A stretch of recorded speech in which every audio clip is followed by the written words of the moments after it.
Hi, I'm Karen Downing Ripley, and I invite you to join me on a recent, unexpected side trip to Brittany, France, during the 80th anniversary of the city of Plélo's remarkable liberation celebration, and learn why Bretons and Americans remember and honor our shared DNA of World War II. A last-minute decision to deliver my father's World War II documents to the city of Plélo, France, opened me up to an amazing experience that has truly changed my life. I ask that you join me so that you too can know and appreciate how we Americans are respected and revered because our ancestors fought to liberate the town of Plélo in August 1944.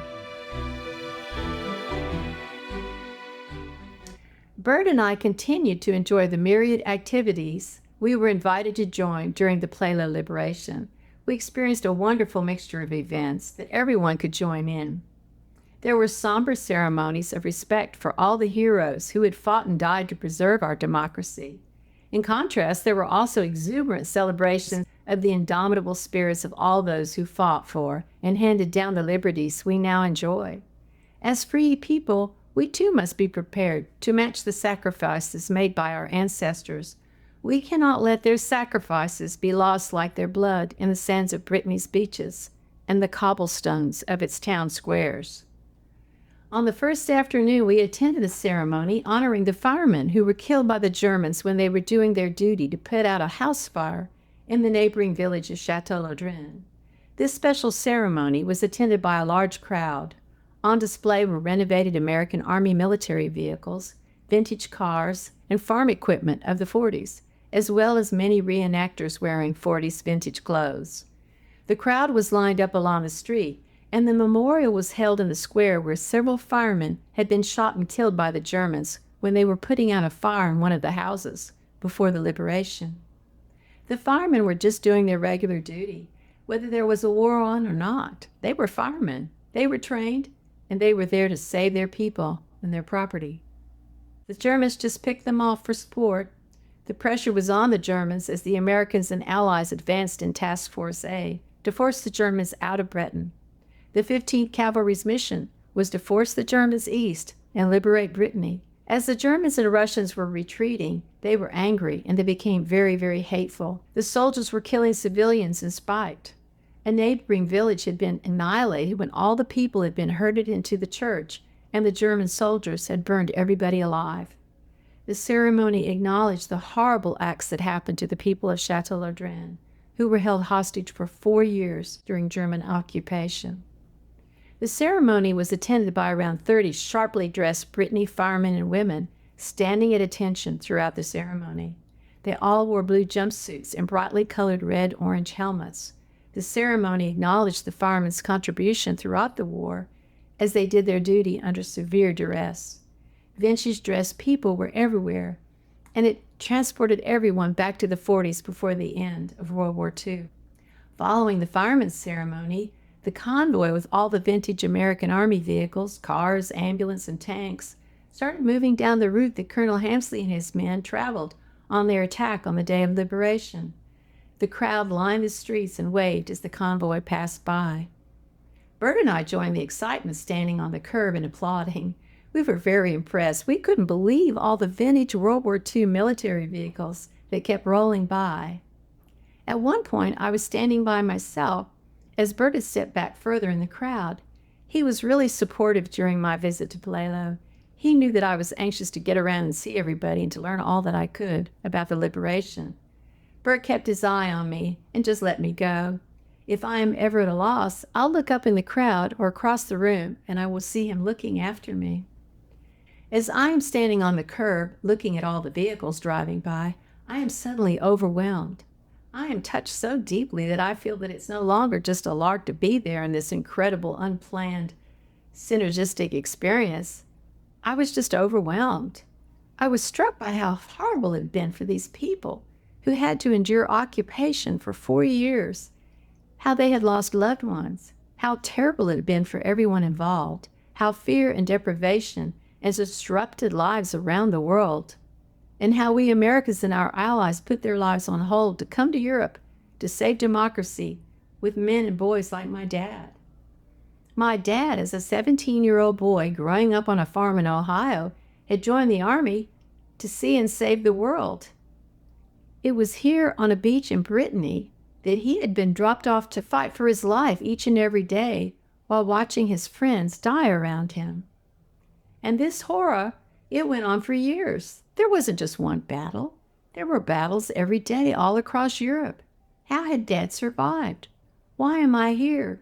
It wasn't enough that he had been grazed in the head by a sniper's bullet. He said he heard it coming and turning his head just in the nick of time.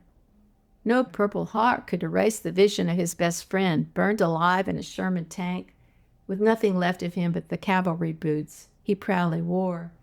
Nothing could assuage the guilt that Dad carried when most of his troop had died and he was still alive. I started crying. I'm boo-hooing, and all of a sudden the convoy stops in front of me. A rather dashing Frenchman dressed as an American military officer steps out of his jeep and comes up to me. He puts his hands on both of my shoulders and gives me a light kiss on one cheek and then the other. He then pulls away and looks into my eyes, and he's crying too. Then we hugged, and he got back in his jeep and led the convoy on down the road. This unusual encounter felt very strange. It was like an out-of-body experience. I felt as if we'd been transported back to August 7th, 1944, when Colonel Hamsley led his men down this very road, 80 years before, to liberate Plélo. I was there. Like Daddy always told me, you were there, Karen Beth. You were there. Les cérémonies de Plélo, j'y participe depuis des années. Donc, And l'objectif I de have faire ce camp, been moi, c'était un taking part objectif in the Plélo ceremonies for prioritaire pour years, moi pour so le 80e anniversaire. organizing this camp was an absolute priority for me Mon for the engagement, 80th anniversary. c'est en gros depuis 2017 que je me suis engagé My réellement dans involvement les began around associations, 2017 avec ma when I tenue, really etc., got les involved in véhicules. associations with Et my uniform and the pour moi, vehicles. ce qui aura été le plus important ces dernières années, And c'est d'avoir for pu me rencontrer des personally, vétérans. the most important thing in recent years has been to meet J'ai rencontré des veterans. vétérans pour la première fois en 2019 en Normandie. I met veterans for the Et les very derniers que j'ai first time in rencontrés, c'était en 2019 2024, j'étais en in Normandie aussi. Normandy. Je les ai vus, mais je les ai pas côtoyés The directement. most recent veterans I J'ai met par were in contre participé à une 2024 cérémonie when I was d'hommage also in Normandy. pour I le saw débarquement them, du 6 juin but I didn't have 1944 the opportunity sur la to plage de interact Marbeach with avec des them vétérans directly en in any 2022. way Et during là, those c'était visits there. mémorable.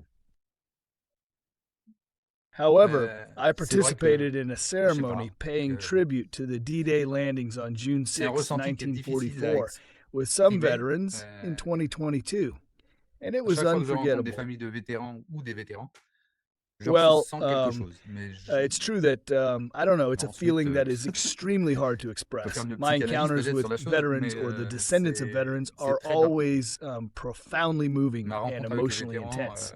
ou les descendants de vétérans, c'est toujours une émotion intense. After I returned home to Texas, Jan wrote me an email and said that our strange encounter was disturbing to him. We both agreed.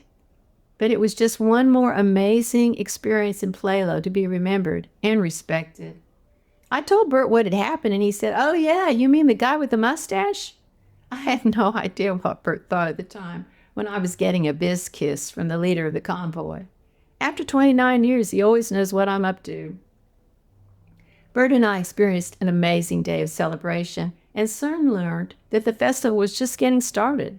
After the parade was over, Burt and I returned to Chez Georgette to get some rest and get ready for the next day's non-stop events.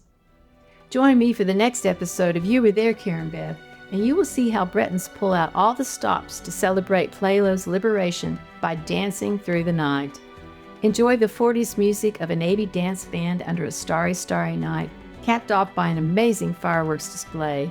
Celebrate with us as we enjoy the 80th anniversary of Plélo's liberation by Patton's 3rd Army, 15th Cavalry Reconnaissance Group. Daddy was there. He joined me and the other ancestors and proud descendants as we experienced a never-to-be-forgotten night. We celebrated victory in war and freedom in peace, in solidarity with the fine people of Plélo.